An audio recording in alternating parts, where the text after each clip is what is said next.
Hello dear students, உங்களுக்கு நான் இப்போ ஒரு கதை சொல்ல போகிறேன். என்ன கதை தெரியுமா? அது உண்மையே உயர்வை தரும் அப்படிங்கிற கதை.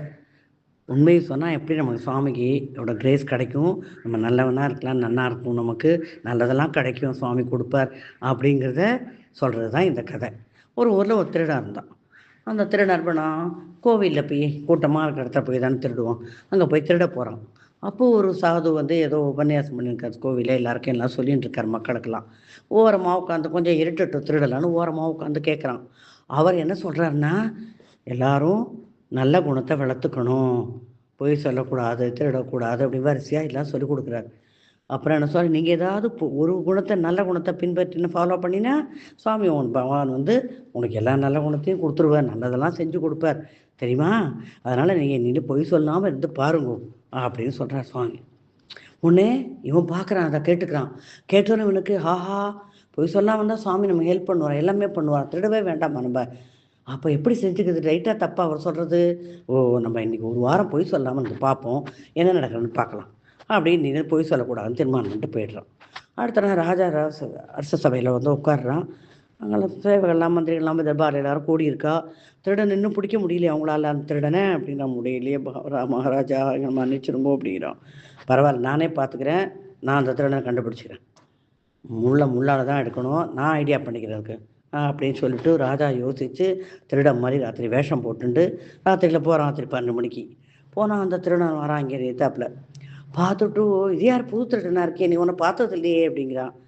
நான் இப்போ நேற்று தான் உள்ளே இருந்து வந்தேன், அதான் நீ பார்த்துருக்க மாட்டேன் அப்படிங்கிறான். ஆஹா, அப்படின்னா 2 பேர் சேர்ந்து திருடலாமே, நம்ம ஒரு ஐடியா பண்ணலாம், நம்ம பெருசாக உன்னை திருடிட்டாக்க திருப்பி திருடிகிட்டே இருக்க வேண்டாம், பயந்து பயந்து மாட்டிடுவோமேன்னு. அதனால் ராஜாவோட அரமனையில் போய் திருடலாம் நம்ம அப்படிங்கிறான்.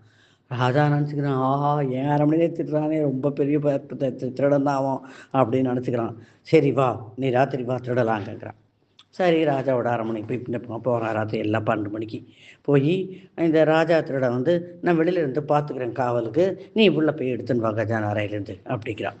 சரின்னு பொக்கிஷாருக்குள்ளே போகிறான். போனால் ஒரு பெட்டியில் பல பலன் இருக்கு அந்த பொட்டி. அதாவது இவன் தான் திருடனாச்சே, ஆணி இதெல்லாம் வச்சுருப்பான், அப்படியே கம்பியெல்லாம் வச்சு திறந்து விட்றான்.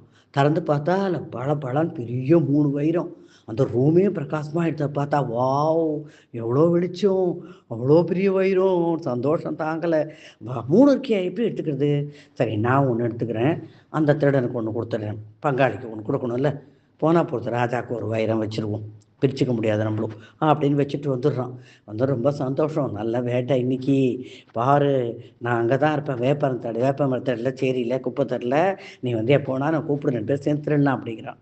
சரி, ராஜா போயிடுறான். அடுத்த நாளைக்கு என்னாச்சு? அடுத்த நாளைக்கு தர்பார் கூடுறது.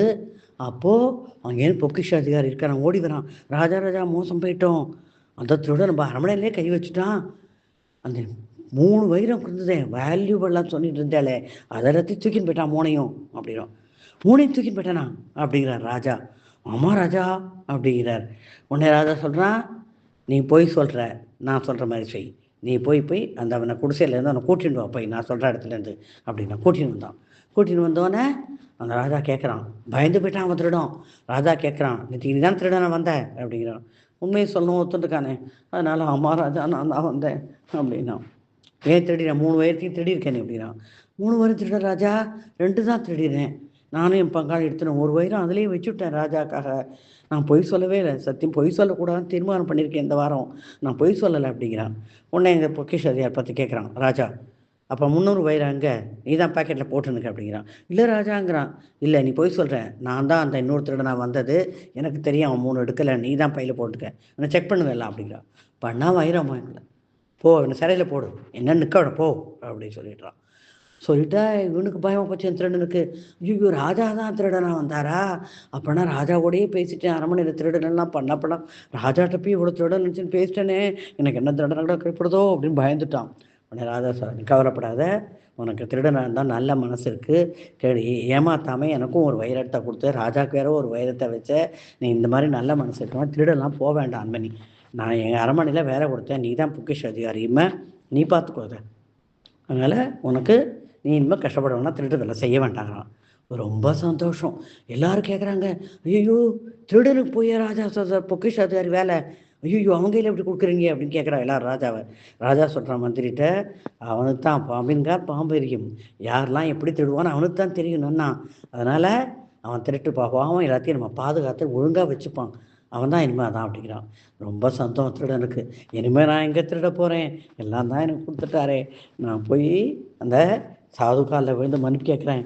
சாது விழுந்து காலில் விழுந்து, "பா நீங்கள் சொன்னபடி செஞ்சேன், எல்லாம் நல்லது கிடச்சிது, ரொம்ப சந்தோஷம், தேங்க்ஸ் சொல்லிட்டு வரேன், நன்றி சொல்லிட்டு வரேன்" அப்படின்னு பண்ணார். கதை பிடிச்சிருந்தா உங்களுக்கு? இந்த மாதிரி தான் நம்ம எல்லா நல்ல குணத்தையும் வளர்த்துனா சுவாமி நமக்கு ஹெல்ப் பண்ணுவார்.